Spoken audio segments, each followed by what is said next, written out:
नमस्ते, मैं संदीप। आज का हमारा विषय है spirituality versus religion.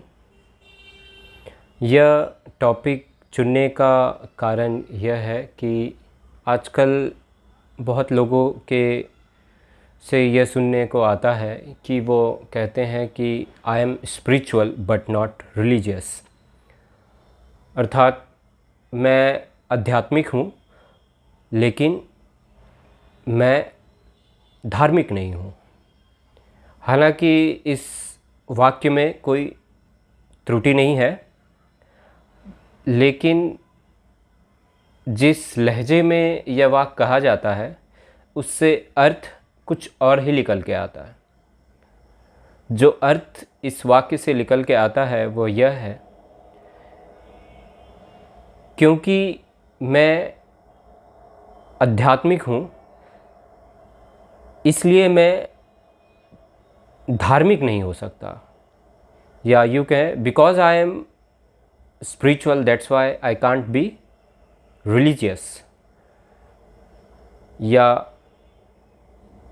in short we can say that spirituality is inversely proportional to religion।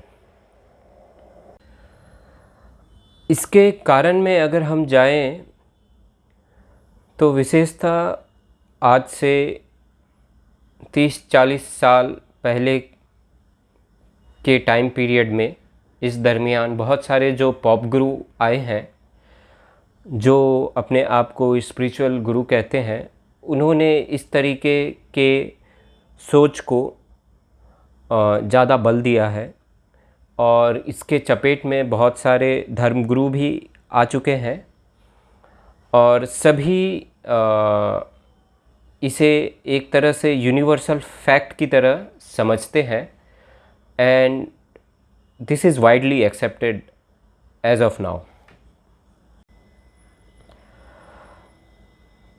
अब इसके एनालिसिस में जब हम जाते हैं तो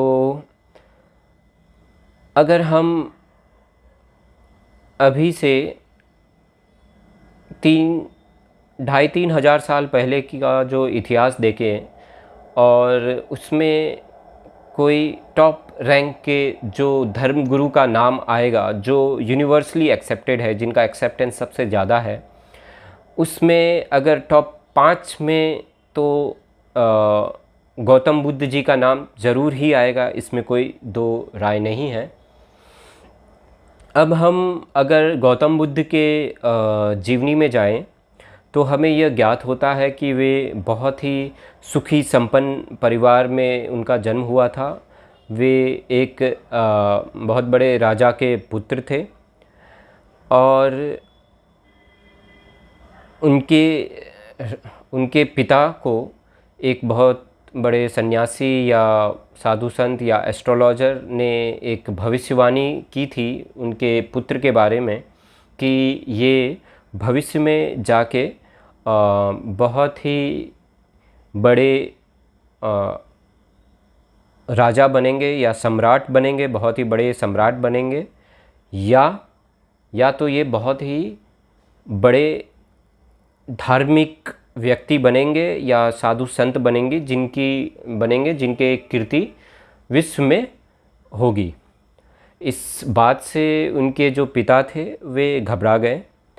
वे नहीं चाहते थे कि उनका पुत्र जो है कोई साधु संत बने और इसी कारण उन्होंने अपने पुत्र को संसारिक वस्तु में या सांसारिक चीज़ों में इतना लिप्त रखा कि उन्हें किसी भी प्रकार के आध्यात्मिक या धार्मिक चीज़ से कोई संपर्क ना हो सके।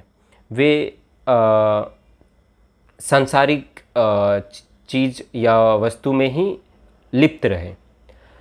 बट उनकी जो डेस्टिनी थी उसके कारणवश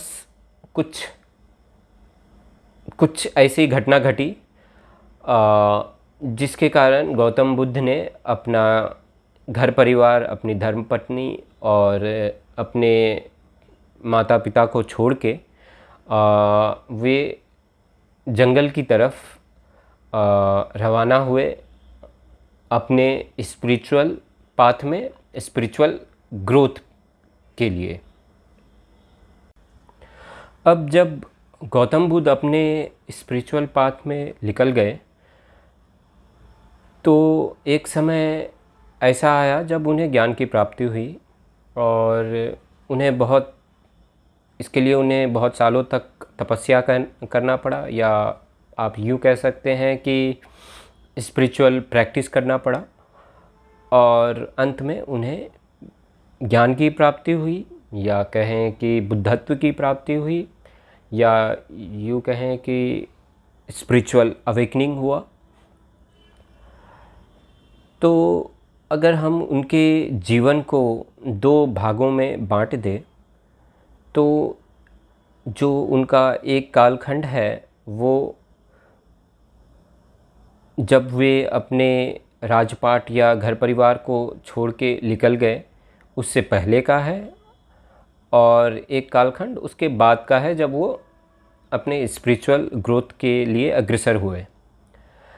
तो अगर आप इन दोनों को मिला दें तो एक कालखंड में तो उनका सांसारिक जीवन से रिलेटेड जो भी चीज़ थी उनका एक्सपीरियंस उससे रहा, और एक कालखंड में उनका जो विशेष एक्सपीरियंस था वो स्पिरिचुअल प्रैक्टिस या उसकी लर्निंग में बीता।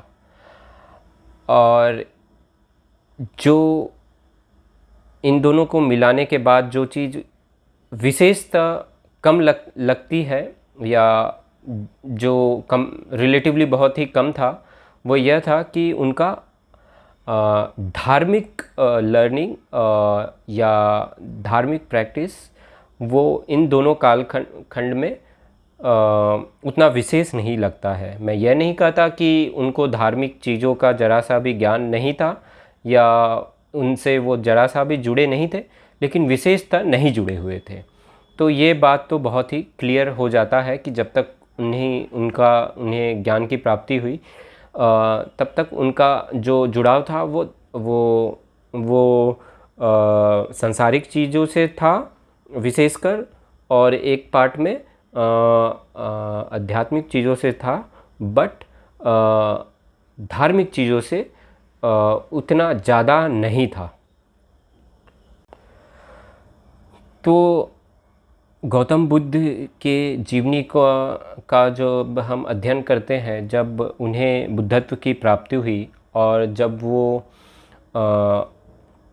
लोगों का कल्याण करना चाहते थे, उनमें अध्यात्म की जागरूकता लाना चाहते थे, तो गौतम बुद्ध को भी धर्म का सहारा लेना पड़ा।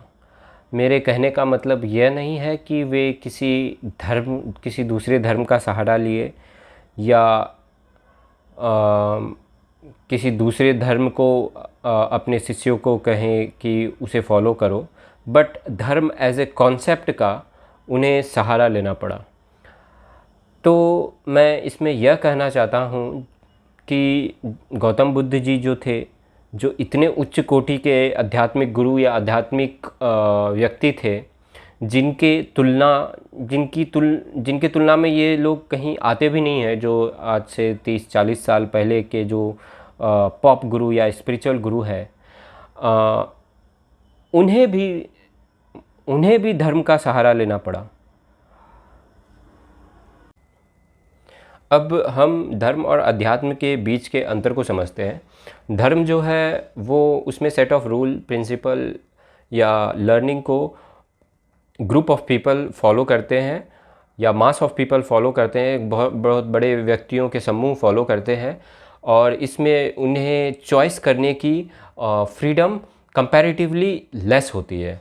वही अध्यात्म जो है उसमें लर्निंग, एक्सपीरियंस या प्रिंसिपल या रूल्स एक व्यक्ति खुद अपने व्यक्तिगत रूप से उसे चूज़ करता है और उसे ये चूज़ करने की बहुत सारी फ्रीडम होती है।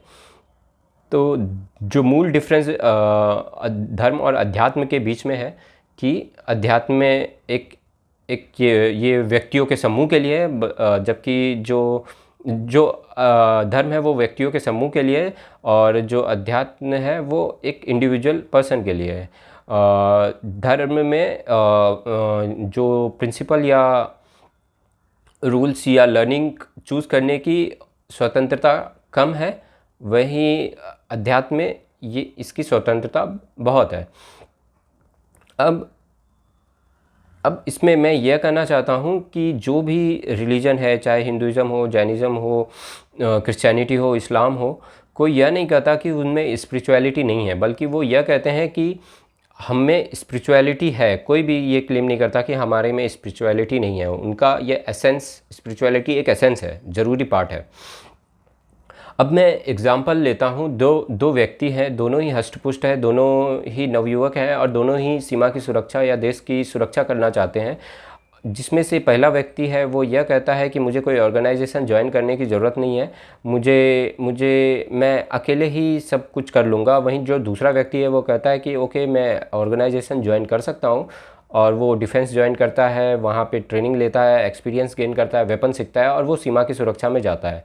जब ये दोनों व्यक्ति सीमा की सुरक्षा में जाएंगे तो आपको कौन लगता है जो बेटर परफॉर्म करेगा? जाहिर सी बात है, जो दूसरा व्यक्ति जिसने ट्रेनिंग लिया है, कोई ऑर्गेनाइजेशन में गया है। इसी तरीके से अब एक एग्जांपल और लेता हूँ, जहाँ पे दो नवयुवक हैं, दोनों ही बहुत इंटेलिजेंट है और दोनों ही साइंटिस्ट हैं और दोनों ही मार्स के ऊपर या मंगल ग्रह के ऊपर रिसर्च करना चाहते हैं। तो पहला व्यक्ति फिर वो कोई ऑर्गेनाइजेशन ज्वाइन नहीं करना चाहता, और जो दूसरा व्यक्ति है वो कोई ऑर्गेनाइजेशन ज्वाइन करने के इच्छुक है। मान लीजिए वो नासा ही ज्वाइन करता है। तो अगर कोई, आप जानते हैं जैसे साइंटिफिक रिसर्च में मैथमेटिकल प्रॉब्लम बहुत आ जाते हैं, उसे सॉल्व करना पड़ता है। अगर कोई कॉम्प्लेक्स मैथमेटिकल प्रॉब्लम आ गया है उसके साइंटिफिक रिसर्च में पहले व्यक्ति के, तो उसे वो सॉल्व करने में बहुत दिक्कत होगी। वहीं जो दूसरा व्यक्ति कोई ऑर्गेनाइजेशन ज्वाइन किया है, उसे ये चीज़ सॉल्व करने के लिए दूसरे व्यक्ति मिल जाएंगे। अब अब इसमें और एक चीज़ हो सकती है कि कोई इंस्ट्रूमेंट चाहिए, किस को ऊपर में कुछ वायुमंडल में कुछ ऑब्ज़र्व करने के लिए। तो जो पहला व्यक्ति है उसे दिक्कत, इकोनॉमिक कॉन्स्ट्रेंट की दिक्कत हो सकती है, बजट की दिक्कत हो सकती है। वहीं जो ऑर्गेनाइजेशन में है उसे इस चीज़ की दिक्कत नहीं होगी। तो मेरा यह कहना यह था, आप जो मेरे 3 एग्जाम्पल है, गौतम बुद्ध जी का जो है, फिर दो नवयुवक जो देश की सेवा करना चाहते हैं, देश की सुरक्षा करना चाहते हैं, और 2 नवयुवक जो साइंटिफिक रिसर्च में अग्रसर होना चाहते हैं। इन तीनों एग्जाम्पल में आप क्लियरली देख सकते हैं, जो किसी ऑर्गेनाइजेशन को फॉलो कर रहे हैं उनकी जो सफलता है वो ज़्यादा ईज़ी लगती है। तो मेरा यह कहना है कि ऑर्गेनाइजेशन में अगर कोई व्यक्ति ज्वाइन करता है तो उसके पास बहुत सारे बेनिफिट होते हैं, जैसे कि पीयर लर्निंग। जो उसके साथ के व्यक्ति ने जो चीज़ लर्न किया है, उसे कोई मुश्किल आई तो उसने किस तरीके से उससे उभरा है, तो वो एक आपको फ्री में मिल जाता है। फिर पास्ट लर्निंग, किसी व्यक्ति ने किसी चीज़ को किसी तरीके से किया और वहाँ पे अगर कोई मुश्किल आई तो वो उससे किस तरीके से उभर गया, और आपको गाइड करने के लिए या आपको गाइडेड लर्निंग का एक बेनिफिट मिलता है अगर कोई आप ऑर्गेनाइजेशन ज्वाइन करते हैं। तो मैं इससे यह कहना चाहता हूँ कि जो व्यक्ति यह कहते हैं कि I am spiritual but not religious, या वो यह कहना चाहते हैं because I am spiritual that's why I am not religious, उनसे मैं यह कहना चाहता हूँ कि the one who is religious, he also can be spiritual, and also the one who is religious, he can be more spiritual than you are. और मैं इसमें यह भी कहना चाहता हूँ कि इन सारे एग्जाम्पल से आप यह अर्थ मत निकाल लीजिए कि जो हमेशा ग्रुप में जो व्यक्ति काम करते हैं वही बेटर रिज़ल्ट देता है। मेरा जो मुद्दा था वो यह सिद्ध करना था कि आप ग्रुप में काम करते हैं in the path of spirituality या कोई भी, तो भी आपको बहुत सारे बेनिफिट मिल सकते हैं। और आप जो इंडिविजुअल कैपेसिटी में काम कर रहे हैं उससे आप बेटर परफॉर्म कर सकते हैं। और जहाँ तक रिलीजन का बात है, कोई भी रिलीजन, चाहे इस्लाम हो, चाहे हिंदुइज़्म हो, चाहे जैनिज़्म हो, चाहे सिखिज़्म हो, सबका जो एसेंस है वो स्पिरिचुअलिटी ही है। वो स्पिरिचुअलिटी माइनस रिलीजन नहीं है, उसका सबका एसेंस स्पिरिचुअल एक फंडामेंटल एसेंस है। अब इसमें यह नहीं कहता कि उसमें स्पिरिचुअलिटी होता है या नहीं होता है, बट वो क्लेम तो ज़रूर करते हैं, तो कुछ ना कुछ उसमें व्यवस्था तो ज़रूर है। तो इसी के साथ मैं अपना ये टॉपिक ख़त्म करता हूँ। आपसे फिर मुलाकात होते रहेगी। धन्यवाद।